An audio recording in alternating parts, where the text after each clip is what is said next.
Are you a travelpreneur who dreams of building a thriving business that gives you more time, financial freedom, and the flexibility to work from anywhere?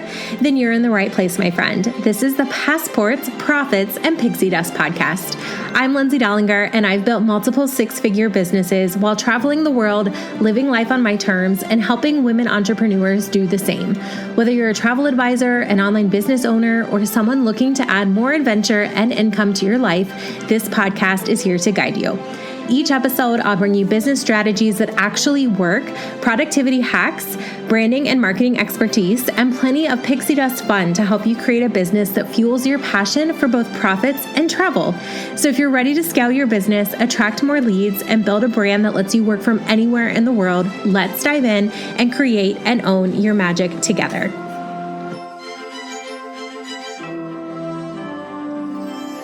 Hello, welcome back to Passports, Profits, and Pixie Dust. My name is Lindsay Dollinger, and I'm the travel agency owner of At Last I See the World Travel. And if you know anything about me, or if you're watching this on YouTube and you see my fun background, I am a huge Disney girly. And I actually started in this industry really focusing on selling Walt Disney World, like specifically Walt Disney World. I would do Disneyland here and there, but I don't know, 90% of my sales was Walt Disney World. And today, this episode is for you if you also are selling, I won't even say a lot of Disney, but you have a clientele who is Disney World or Disneyland focused, or Universal. We'll go Universal here too. So you are selling the theme parks and you are looking for ways to increase your sales without spending an extra dollar on marketing. And that is how to stop finding all new clients and start serving the ones you already have. So one of the biggest mistakes I see Disney-focused travel advisors making is because you become known as the Disney person. And then you accidentally kind of put yourself in that box where, you know, you might be the person who books Disney for them. And then they go on a cruise 6 months later and you're like, hey, I could have booked that too for you, right? But they think, oh, she only books Disney because you've been marketing yourself that way. So even if you do only want to market for Disney, we get to make sure that our clients still know that we can help them in other ways experience other sorts of vacations, because those same clients, I can almost guarantee you, not everyone, but almost guarantee you, they are taking cruises, European vacations, all-inclusives, bucket list adventures, or they're wanting to do that. And like I said, maybe they're booking with someone else, which that hurts. So I'm going to show you today how to naturally transition your Disney clients into cruises.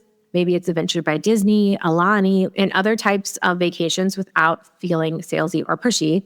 And a lot of times, friends, in case you did not know, these other things are actually going to make you more commission. And hardly anything, I feel like, is as much work as putting together a Disney vacation. No lightning lanes, no like dining reservation. Like, let's be real. You know what I'm talking about if you booked Disney. So I am batching these a little bit early. I'm batching these in May, and I know this is dropping, let's see here, like mid-June. So either the day this is dropping or the week later, I will have hopefully returned in one piece this time from Central America. I got one of the hosted buyer spots for the Mayan Tourism Board Fair. So my plan is that I am starting in Mexico, and then I end up flying down to Guatemala, which will be my first time in Guatemala since I studied abroad there in 2010. So that's kind of cool because that was like very unexpected, not on my radar at all for this year. And then we're driving across the border into Honduras to see Copan, which has been on my list like forever. So I'm pretty excited. I'll be checking off a new country. Hopefully meeting a lot of you at this event. It's been a while since I've traveled solo to another country even, but even to like a travel industry event. So I'm not gonna lie, I'm getting a little anxious and nervy, but it's good stuff. I think it's all good. So doing that. And then June 19th, my family is heading to Scotland. We are trying out the Colette family of brands group tour through Scotland. I'm really excited for that because Scotland was on my bucket list. My sister studied there twice. I have not been there. So that'll be another new country off my list. We're taking Dad. So hopefully He is walking better by then. I'm not going to lie, I'm a little bit nervous about that. For those of you who don't know, my dad fell on our Carnival cruise April 1st. We had to be air flighted, him and I, out of Merida, Mexico to Miami, Florida, where he had surgery. And so I'm a little nervous. And he was making really great progress. And then he's kind of gone backward a little the past couple of weeks. So I'm hoping we get some more positive movement so that trip's really enjoyable for all of us. And ironically, my Mexico trip that I'm leaving on in a couple of days, I'm actually flying into the airport, the Merida airport that I flew out of with him. Then it's the only other time I've been there. So I don't know if that's part of my nerves too. I have I still feel trauma from that whole trip and everything. So we're hoping this time in Mexico goes a lot better than that one. So that's kind of life as it is here. We are wrapped up with school, which is always a great feeling. Finished year 17 of teaching. Got the classroom packed up. So it is just nice to be on break. I won't lie, ever since this accident happened with my dad, we've been living at my dad's house, and we've just been really juggling a lot. That alongside of, building up my travel agency, just like you guys. I've had the stuff going on in my life right now, right? So building up the travel agency, still being really supportive to my agents, opening the doors again, I think this is airing the 15th. If this airs June 8th, then you still have a few more days to get in. And actually, you know what, if you listen to this live time on June 15th and you were like, man, I really meant to sign up, and I want to now, message me because I just closed the doors a couple days ago, so we can still get you in to get started tonight. So yeah, that's been going on. Been welcoming new agents for the summer. I wanted to basically open and close doors to that as a cohort style. So, everyone can start new together. I feel like that worked really well when I did that in March. So I'm doing that. And then for my nonprofit, if you do not know, I'm a co-founder of a nonprofit with my sister called Kathy's Magical Memories. It's in memory of our mom, Kathy, who passed away from breast cancer about 11 and a half years ago now. And we raise funds throughout the year to take families who've lost a parent to Walt Disney World. And we just gifted our second trip to a family this summer. So I've been planning that with them. I'm excited to share more about that when they go in July. But it's a mom and her 4-year-old daughter, and she is the cutest and is looking forward to meeting the princesses. So then that's been going on too. So that's kind of my life. I just want to do a little quick life update because I feel like I've just been busting in through these episodes lately, and just want to share what's going on with me because I feel like too sometimes, I don't know about you, but I hear these podcasters and they come in here and they give all this great info and I'm like, wow, they've got it all together and their life's so easy and whatever. And I'm not saying my life isn't. There are definitely people with way worse things going on. But it's been a season here too. So, we're hanging in there. I'm excited for the summer vibes and summer energy. Let's leave it at that. So let's get back to it. So today I'm going to naturally show you how to transition those Disney clients, like I mentioned, into other products. So we're going to start off with cruises. Disney clients and cruise clients actually have a lot in common. Lots of times they love convenience, they love entertainment options, they love family experiences, great service, planning ahead, and memory-making vacations. And again, all this is general, but you get the point, right? And many families who love Disney eventually are going to reach the point where they want something new, but they still want the same level of magic. I'm actually working with the family right now, went to Disney for the first time at Christmas last year, and they want to try a Disney cruise this year for Christmas, just something a little bit different with the same level of magic for their kiddos. So that's where the cruise transition can come in really, really nicely. So I often tell clients, if you love having your transportation, entertainment, food, accommodations all bundled together, you'll probably love cruising. And especially if they love the aspects of Disney, the characters, the storytelling, the brand, all of that, cruising Disney specifically is going to solve many of those same problems as going to Disney World. The easy planning, great value, family-friendly options for people, something for every age, stress-free experiences. Plus, you get to see a little bit of the world, right? You get to go to some other countries. And the transition then from Walt Disney World to a cruise is often a lot easier than advisors realize. The other thing that I want to point out here is that it is really easy to plan 2 or 3 days at the parks with a short 3 or 4 day cruise and still fit it into people's budget, still fit it into people's schedules if they have a week or 9 days off or whatever. Or even, doing one park day before heading over to the ship. I know our first Disney cruise that we went on, we actually did that. We did. Actually, no, yes, we did for that. We did, I think maybe 2 or 3 days over Christmas at the parks. And then our cruise started December 26th. So we did that a few years ago. And then this past Christmas, when we did our 12-day Panama Canal cruise, not on the Disney Cruise Line. So that's always an option too. Remember, friends, like if we were in a little Disney and a little non-Disney, you can pair them together. So our Norwegian cruise left on December 22nd. We flew down the 19th and we did Disney the 20th and 21st, just to get a little Disney in for Christmas. It's my favorite time of the year to visit there. And then we went on our cruise too. I definitely always recommend the parks before the cruise because we want to, the parks, you guys know, can be a little rough on the body, right? So we do the relaxing part second when we can. So the tip I have here is just to listen for clues when you're talking to people. And this is, I think, what sets really great advisors apart from just the good ones is we're listening for clues for what our clients really want or need without necessarily them knowing explicitly, right? So your clients are constantly telling you what they want next. For example, we've already been to Disney 6 times. We want to try something different. Maybe this is where they're adding on Universal.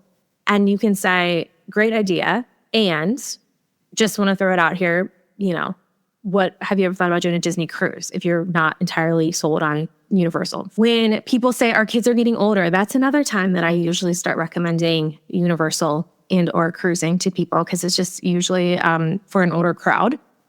We want a more relaxing vacation. Like I mentioned, we do the parks first, then we do the cruise. We would love to see Europe someday. These are buying signals. So instead of saying, sounds great, I'll think about it, I'll let you know, blah, blah, blah, try, have you ever considered a cruise? Or that's actually a reason a lot of my Disney families end up looking at the river cruises that Disney offers or Adventures by Disney or AMA or whatever, The key is planting seeds, not selling, not pushing like normal. Like I'm saying, not selling and not pushing. We never do those things anyway, but opening up those possibilities and letting people think like, oh, I never really thought about that or didn't think that was an option. Adventures by Disney is also a perfect bridge. And I think it's one of the most underutilized products in travel, especially for people already familiar with the Disney brand. So many advisors never mention it because they think it's too expensive. But here's what I've learned. Many Disney clients, like I said, don't even know it exists. And many who can afford it would absolutely love it. So think about the Disney fans who already trust the Disney service, the storytelling, the quality, the attention to detail. There are a lot of people who really value that.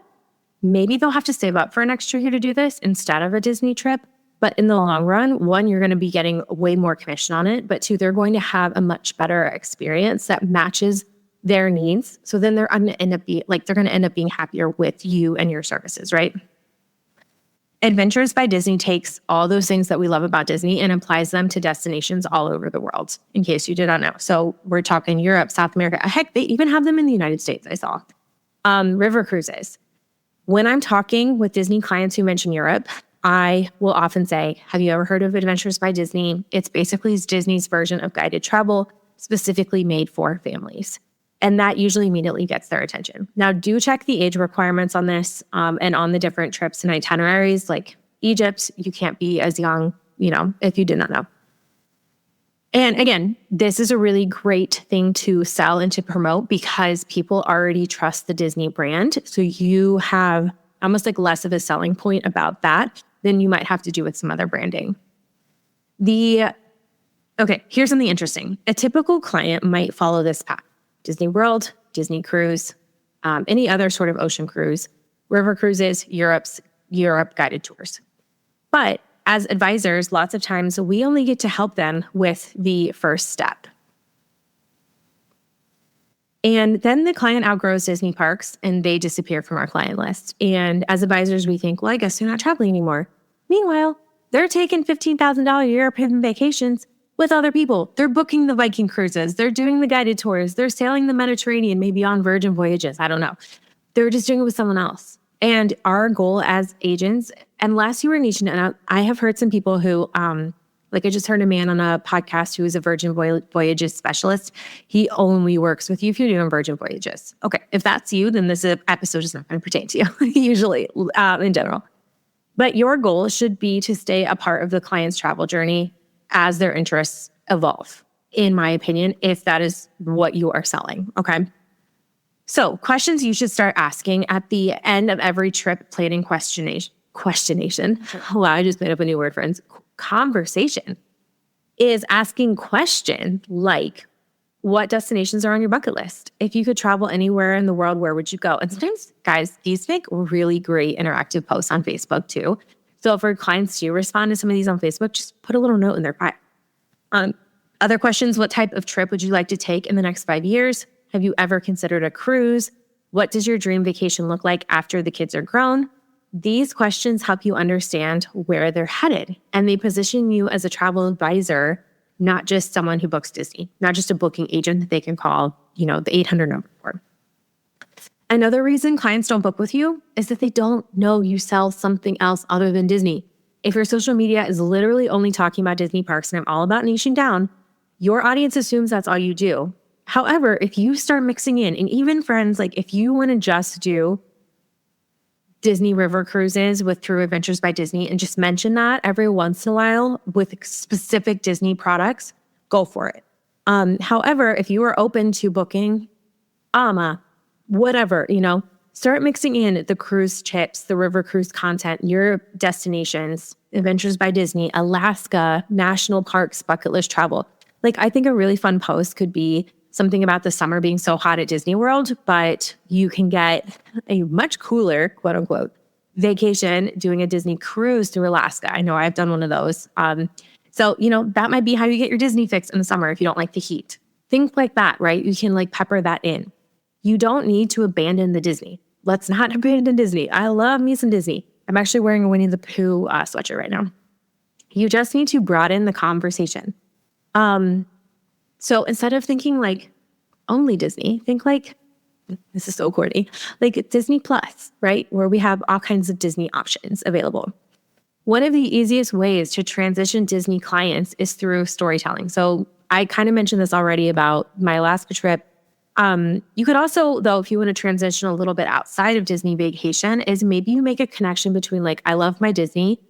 I really loved my river cruise through Europe recently because I felt like I was at Epcot, getting to go through a bunch of different countries in a short amount of time. So combining those sorts of things. Or a lot of my Disney loving clients are surprised by how much they enjoy Adventures by Disney because it has the same attention to detail, and then go into that. Stories lower the resistance in general, and they create curiosity, and they help clients picture themselves taking a different type of vacation, which is what we really want to do. We want to be opening people's eyes to other opportunities, right? Okay, don't wait till they ask. This is where many advisors get stuck. They wait for clients to request the cruise or Europe or Adventures by Disney. But again, many clients don't know what they don't know. I mean, I'm going to say that for everyone. Everyone doesn't know what they don't know, right?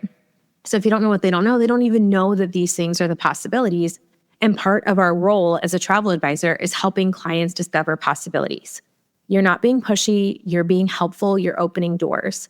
Another fun thing that I was just thinking of as I'm getting ready to give you a rapid fire list of these is maybe think about, I have a friend that I work with and he loves the Polynesian resort, loves it. Okay, if you love the Polynesian, imagine going to Aulani. Basically the same, same sort of idea.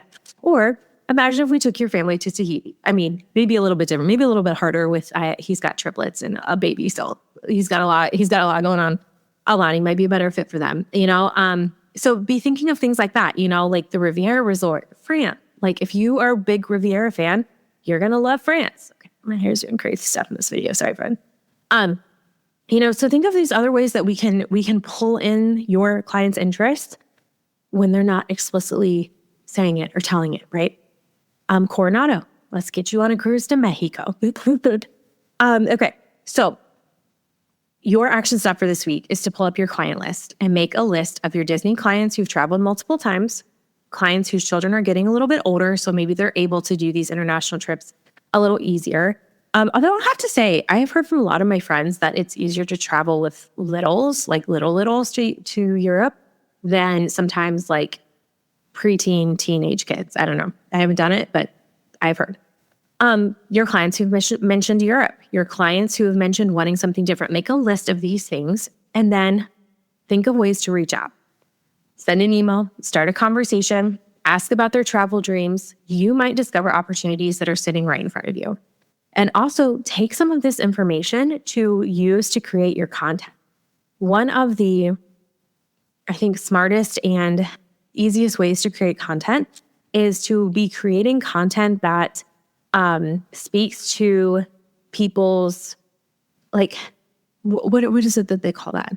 Like, I want to say fears, but it's not their fears, but like the reason people are telling you no, like oh my gosh, I'm fumbling over my words, but like you're basically squashing the reasons why they're going to say no, or the reason that they're afraid to do things, because you're creating content that, like, I'm going to remember exactly what this is called, but you're creating content that like demystifies that ahead of time. So for example, if you can envision, like my friend who I was telling you about being like, I can't travel with my kids to Tahiti, then maybe I make a post about, hey, if you really love the Polynesian, did you know that Disney has a resort in Hawaii? Like, you know what I mean? Like things like that. So I'm basically, I can't think of the words, but I'm basically stopping the rejection before it starts, because I'm making content like countering it. I don't know if that makes sense, but I can't think of the right words, but hopefully that makes some sense to you.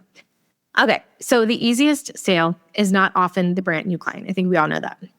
It's helping an existing client take their next dream trip. Your Disney clients already know you and they love you and they trust you because you've made them lightning lanes. You've given them the info. You've helped them navigate the craziness of Disney for a first-time Disney goer. They value your expertise. Now it's time to show them that the other incredible travel experiences you can help them with are right around the corner, and you can do a lot more things than just book Disney. Because our goal for most people, I'm going to say for most here, isn't just to be a specific Disney World travel advisor. Maybe it is for you. Great. But if you're open to selling at least the Disney portfolio, then let's start tapping into that and making some more of this commission off of people that we already have in our sphere. Our goal is to become their travel advisor for life. Okay, thanks so much for listening to Passports, Profits, and Pixie Dust. If this episode was helpful, please share it with another travel advisor. Take a screenshot and tag me on social media. And if you've ever wondered about being a travel advisor, make sure you DM me, which I don't know why you're listening to this, maybe if you're not, but maybe you're just curious, I don't know. And let's chat. Until next time, keep dreaming big and go out and create and own your magic. Bye, friends. And that's a wrap on today's episode. I hope you're leaving today inspired, princess, to create, own, and spread your magic to the world. If you found value in this episode or know a girlfriend who needs to hear it, would you screenshot it and send it to her? And if you're feeling really generous, pop it up on your IG stories and tag me at Lindsay Dollinger so I can see you loved it and tell you thank you. I appreciate you. Now let's go do some amazing things. Bye-bye.